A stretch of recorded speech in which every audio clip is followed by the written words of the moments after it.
미국은 어떻게든 중국 반도체를 막으려고 하고 있는데 애플은 여기에 반기를 들었습니다. 중국의 창신 메모리를 쓰려고 하는 모습이 계속 나오고 있는데요. 그래서 미국 내에서도 애플의 질타가 쏟아지고 있습니다. 이번에 애플은 아이폰과 맥북 등 여러 제품군의 창신 메모리 칩을 시험 적용하고 있다는 보도가 나왔습니다. 심지어 시험 적용만 하는 것이 아니라 창신 메모리의 범용 메모리를 공급받기 위한 초기 단계 공급 계약에도 들어간 것으로 전해지고 있는데요. 현재 애플은 주문형 반도체가 아니라 창신 메모리가 이미 생산 중인 범용 반도체를 구매해 가격을 협상하는 방식으로 규제의 틈새를 활용하는 것으로 알려졌는데요. 애플이 판단했을 때 범용 메모리 칩을 사용하거나 가격 협상을 하는 것은 미국의 규제를 벗어나지 않는다고 판단한 모양입니다. 그런데 애플이 창신 메모리의 메모리 사용을 계속 추진하려는 움직임을 보이면서 미국 내에서도 상당한 질타가 나오고 있습니다. 창신 메모리가 미국 전쟁부가 중국 인민해방군과 연계된 기업으로 지정한 블랙리스트에 포함되어 있기 때문입니다. 이 명단에 올라갔다고 해서 모든 거래가 즉시 불법으로 금지되는 것은 아니지만 미국 정부가 해당 기업을 국가안보 측면에서 주의 깊게 관리하고 있다는 의미는 분명합니다. 특히 미국 정치권에서는 중국 반도체 기업이 미국 기업의 공급망 안으로 들어오는 것 자체를 상당히 민감하게 보고 있습니다. 특정 제품에 백도어가 설치되어 있는 경우도 매우 많고 거기서 각종 정보를 빼가는 건 이제 너무 유명해지기도 했고요. 더구나 창신 메모리는 미국이 중국의 군사적 역량과 첨단 기술 발전을 연결해서 바라보는 기업 가운데 하나이기 때문에 애플의 움직임에 대한 경계가 더 커지고 있습니다. 애플로서는 중국에서 판매되는 제품의 범용 메모리를 사용하는 방안을 검토하는 것이지만 미국 정치권에서는 이를 단순 부품 조달 문제가 아니라 중국 반도체 산업에 대한 미국 기업의 의존도가 높아지는 문제로 바라보고 있는 겁니다. 실제로 애플은 창신 메모리와의 거래를 추진하기 위해 미국 정부와 관련 기관의 승인을 얻으려는 움직임을 보이는 것으로 알려졌습니다. 이 과정에서 미국 내 주요 기관과 정치권을 상대로 설득 작업을 벌이고 있다는 점도 논란을 키우고 있습니다. 특히 미국이 화웨이 같은 중국 기술 기업을 국가안보 문제와 연결해 강하게 규제해온 상황에서 애플이 미국 정부의 경계 대상에 포함된 중국 반도체 기업과 거래를 확대하려는 모습은 정치권에서 곱게 받아들여지기 어렵습니다.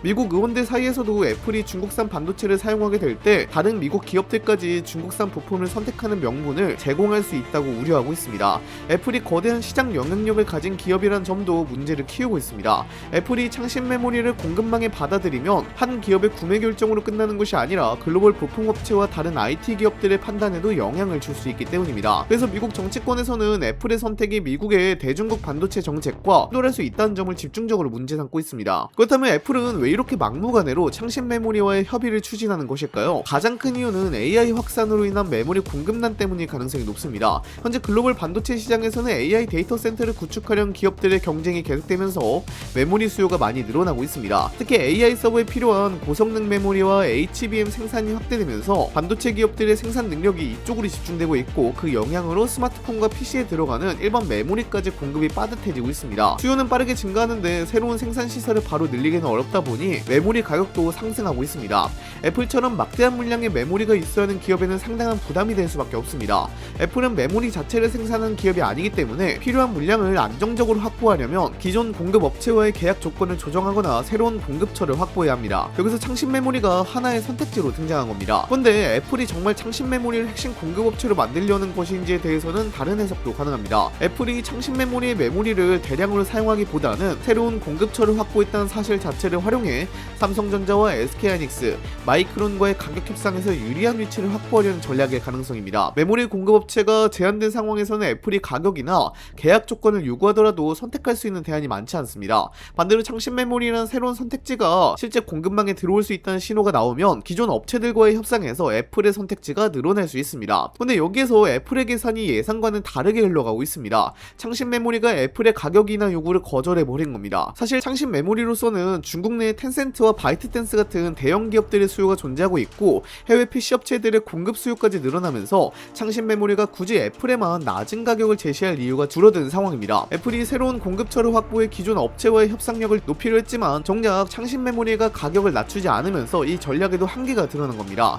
현재 애플은 그야말로 위기라고 해도 과언이 아닌데 애플이 D램 공급 부족 여파로 인해 올해 하드웨어 출하 목표를 줄인 것으로 전해지고 있습니다. 마찬가지로 메모리 반도체 공급난이 심화하면서 메모리가 부족해지게 된 건데요. 당장 아이폰 18 프로 시리즈와 첫 폴더블 스마트폰인 아이폰 울트라 등이 출하 목표를 줄일 가능성이 있다는 내용이 퍼지고 있습니다. 창신 메모리는 가격 인하를 안 하고 있지, 그런데 메모리는 직접 생산을 안 하니 메모리 칩은 부족하지. 이렇다 보니 애플은 발을 동동 구르고 있는데요. 근데 여기서 미국 정치권이 애플을 직접 압박하고 나섰습니다. 미 상원 의원 6명이 애플에 서한을 보내 중국 창신 메모리와 양측 양쯔 메모리의 반도체를 사용하지 않겠다는 약속을 요구한 것으로 알려졌습니다. 특히 주목해야 할 부분은 단순히 우려를 전달하는 데 그치지 않고 오는 8월 21일까지 애플의 견해를 밝히라는 구체적인 시한까지 제시했다는 점입니다. 미국 정치권이 애플의 중국산 반도체 도입 문제를 얼마나 심각하게 바라보고 있는지를 보여주는 대목입니다. 애플로서는 상당히 곤란한 상황에 놓이게 됐습니다. 미국 정치권의 요구를 받아들인다면 창신 메모리를 새로운 공급처로 활용하려던 계획에 대학이 생길 수밖에 없습니다. 반대로 중국산 메모리 사용 가능성을 열어둔 채 협의를 계속한다면 미국 의회와의 갈등이 커질 수 있습니다. 특히 이번 사안은 애플이 어떤 제품에 어떤 부품을 넣을 것인지에 대한 기업 차원의 결정에서 끝나지 않고 미국의 대중국 기술 정책과 직접 연결되고 있습니다. 더 중요한 것은 창신 메모리뿐만이 아니라 양쯔 메모리까지 함께 거론됐다는 점입니다. 미국 정치권이 중국의 주요 메모리 반도체 기업들을 미국 기업의 금방에서 배제해야 한다는 의견을 명확하게 드러내고 있는 겁니다. 애플이 이 요구를 받아들이게 된다면 향후 다른 미국 기업들도 중국산 메모리 사용 여부를 결정할 때 상당한 영향을 받을 수 있습니다. 반대로 애플이 정치권의 요구에 응하지 않고 중국산 반도체 도입을 계속 추진한다면 미국 의회가 추가적인 규제나 입법 조치를 검토할 가능성도 배제하기 어렵습니다. 이제 애플은 선택해야 합니다. 미국 정치권의 요구를 받아들여 중국 반도체 도입을 중단할 것인지 아니면 공급망 안정성을 위해 창신 메모리와의 협의를 계속할 것인지 결정해야 합니다. 특히 8월 21일이라는 시한이 제시된 만큼 애플이 어떤 견해를 내놓을지에 따라 이번 논란의 방향도 크게 달라질 가능성이 있습니다. 사실 지금 애플이 겪고 있는 상황을 보면서 과거의 공급망 전략이 업보로 되돌아오고 있다는 평가도 나옵니다. 애플은 오랜 기간 부품 공급업체와 협상에서 강한 구매력을 행사해왔습니다. 대규모 주문을 앞세워 부품 가격을 낮추게끔 압박하는 것은 물론이고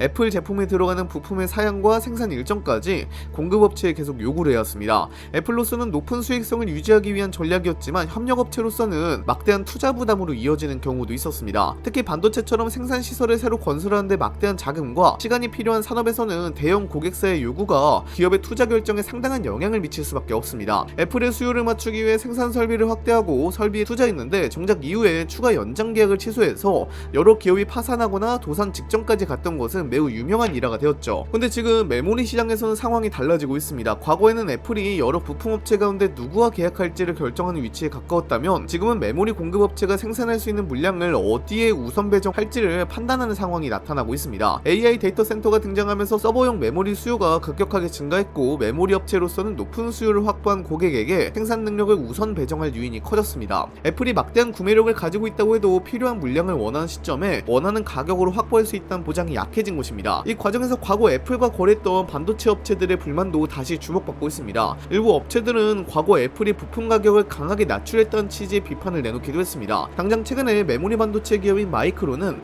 10년 넘게 애플은 우리 칩을 $5에 사서 금속 상자 안에 넣은 뒤 소비자에게는 $99짜리 업그레이드로 팔았다. 우리가 $7로 받으려 하면 거절하거나 비웃더니 이제 우리가 $50를 받자 소비자 가격은 $250로 올렸다며 애플을 비난하기도 했죠. 여기에 중요한 건 애플이 앞으로도 과거와 같은 방식으로 공급업체를 압박할 수 있느냐는 겁니다. 지금 메모리 시장에서는 공급업체가 부족한 물량을 여러 고객에게 배분할 수 있고 AI 관련 수요가 계속 증가하고 있기 때문에 애플이 가격을 낮춰달라고 요구한다고 해서 업체가 반드시 받아들여야 할 이유가 없습니다. 실제로 창신 메모리와의 협상에서도 애플의 가격이나 요구가 받아들여지지 않았다는 보도가 나온 상황입니다.